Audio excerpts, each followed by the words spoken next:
by Sheldon Fireworks. It's a huge place. Skids and skids and skids and skids of fireworks. I launch a big boomer every time the Cincinnati Bengals win a football game. At least that's been my tradition this past season. And I got to launch a lot of them. In fact, I ran out. I had to come down here to Sheldon Fireworks, or over here to the west of me, to Sheldon Fireworks to get some more. There was somebody in the neighborhood who I never met who took on that responsibility of celebrating the Bengal wins. They must have moved because they quit doing it. And I had some leftover fireworks, so I decided I would do it. Getting ready to pass one of America's most famous exits. Exit 149A in Richmond, Indiana. The Tom Raper exit. If you live anywhere in this area, you get inundated with billboards and commercials for Tom Raper. And it's a fun place to visit. If you like RVs and camping and that kind of thing. I haven't been there in a number of years, and I understand they've closed down their RV parts store, which is very disappointing because they had a really good store. You know, if you needed something immediately, it wasn't too terrible of a drive to run over here and pick something up, and usually it was a fair price. Just all the specialty plumbing fittings. There's another dead deer. Excuse me, I'm yawning.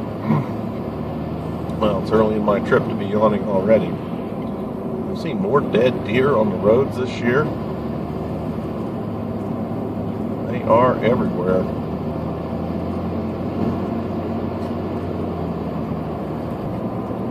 Just went by a closed way station. Leave them closed as far as I'm concerned. We've got these, always on a major highway near the border. When you enter a state, they'll have a way station. And it's like, here comes the herd of drivers they can prey upon and fine them big money. Hell, I want these trucks to be safe too, but it's such relentless government regulation of so many things. It's just out of hand. They roll across those scales and they're overweight. Well, the trucker didn't load the truck. His boss loaded it. And, who gets fined there? Well, the trucker gets fined. And they get, I don't know what it is today, 2 or 3 violations, and they lose their career. It's terrible.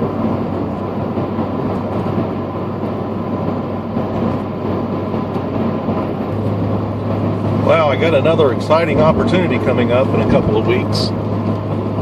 One of my neighbors in my town, they had the garage sale weekend, and I've got this one neighbor who sets things out. And boy, he's got a way of naming a price that it's hard for me to say no to. I think he's got my number. Anyways, I bought a few things off of him. I bought a rolling work table. And it doesn't have a pan, but it's got like a work surface on the top and then a shelf down below. I was able to put my pancake air compressor on it and get it up off the floor. I've got that down on the bottom shelf, and I think I may use the top shelf for grinders.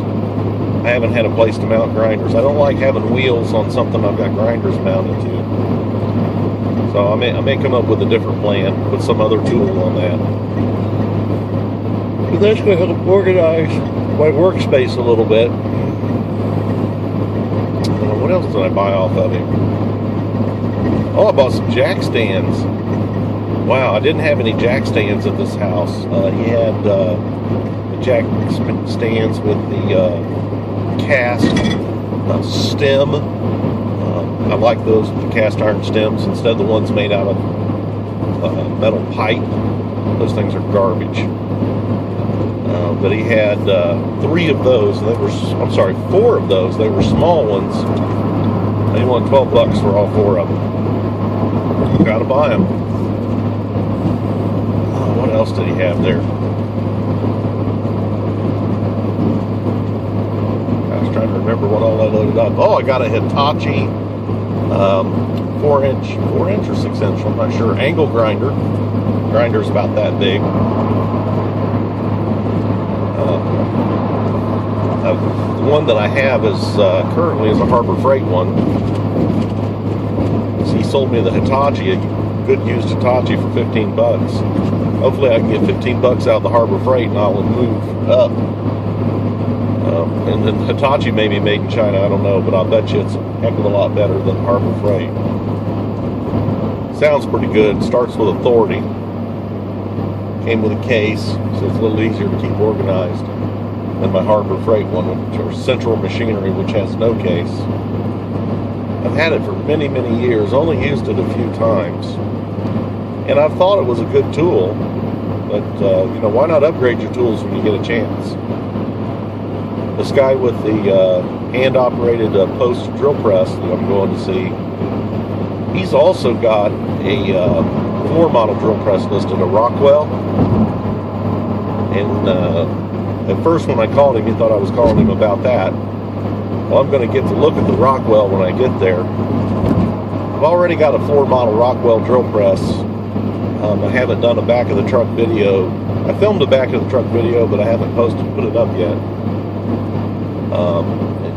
But anyways, I want to restore that and replace my Central Machinery floor model drill press. It's a much nicer drill press than the Harbor Freight one.